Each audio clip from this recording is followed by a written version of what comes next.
Hello again and welcome back. I'm Kasia. I'm a pharmacist and an alchemist. And today I wanted to continue previous discussions on microdosing psilocybin. Before I get started, I just wanted to make sure that everybody understands that none of this is to be interpreted as medical advice in any way whatsoever. These are my experiences and my opinions. So, microdosing psilocybin. So I have a video on my page that a lot of people have seen and have given me feedback on. You guys have written comments, sent me DMs and emails and messages. And there's a lot of questions that people have asked that I'm going to do a Q&A video for another time. But what I wanted to address today was your own individual microdosing or tripping experiences. And a lot of the comments that I've been receiving are people's perceptions as to what an appropriate dose is and what isn't, and what microdosing is versus what tripping is. And what I want to say is everybody's opinion is fair and true about this. And there is no one standard dose for any person or any circumstance, really. So one dose could be appropriate for you at one time and not appropriate at another time. Microdosing might not be appropriate for you ever. Tripping might not be appropriate for you ever. Everything is individualized, and a lot of this has to do with intention. And so a lot of the comments that I got back was that 0.2 grams or 200 milligrams of mushroom powder is too much for a microdose. And for me, that was definitely true. When I took 0.2 grams, the first two times I definitely couldn't drive a car, and I'm not saying I'm driving cars while doing this, but I was slightly impaired. So yes, that was not a true microdosing experience. However, even when I lowered it to 0.1 grams or 0.05 grams, I still had very, very similar experiences. And so my theory on this is intention. So again, if you guys watched any of my previous videos, you'll know that I started off each experience with intention to fully immerse myself and surrender into my senses and my experience. And I didn't have any social engagements, I didn't have any phone calls, I didn't have to be anywhere or do anything.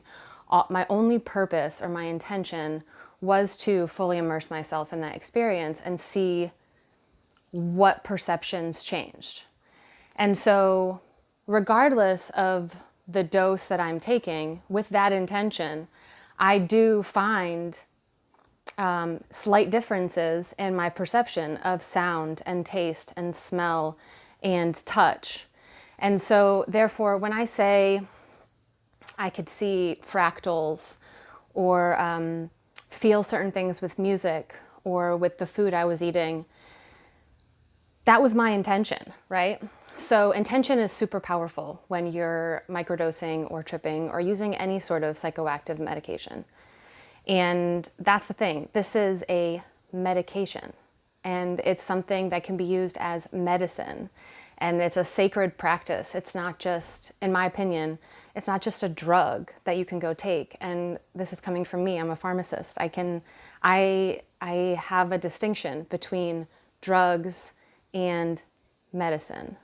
And there are a lot of things that are classified as drugs in our medical community that does work as medicine. There's also a lot of things that are just plants and natural things that are not classified as anything worth anything in healthcare, and yet they are medicine and they can help us. So the point of these videos and me sharing my experiences is really just to do that, is to share my experience as someone who is a health professional and also has an open mind into these things. And again, none of this is medical advice, but the point of these videos is really just to reassure you that if this is something that you're considering doing or you've done already, and other people are trying to insert their expectations on what type of experience is right or wrong or too much or not enough, it's a little bit irrelevant because it's your experience and it's what you want to get out of it. So yes, finding the right dose is definitely important, and that's something that you need to calibrate yourself and you need to figure out.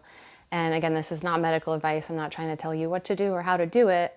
I'm just sharing that there is a huge variance in the different doses that you can take. And there's also a huge variance in what you perceive when you take those things. And I'm relatively sure that if I had taken any of those doses in a regular social environment where I was out with friends or trying to like get things done or watch a TV show, I might not have had such a profound sensory experience.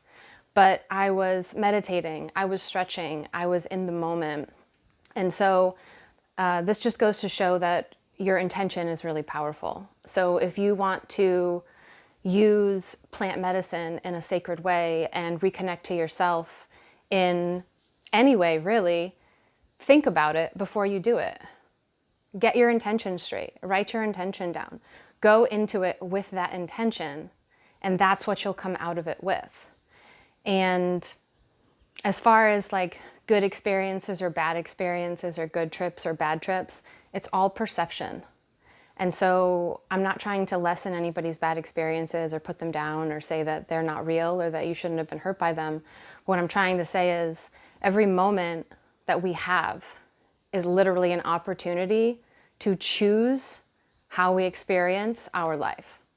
And every single moment is an opportunity to be intentional and to think about what you're doing and why you're doing it and how it's going to affect you and the people around you and the world around you.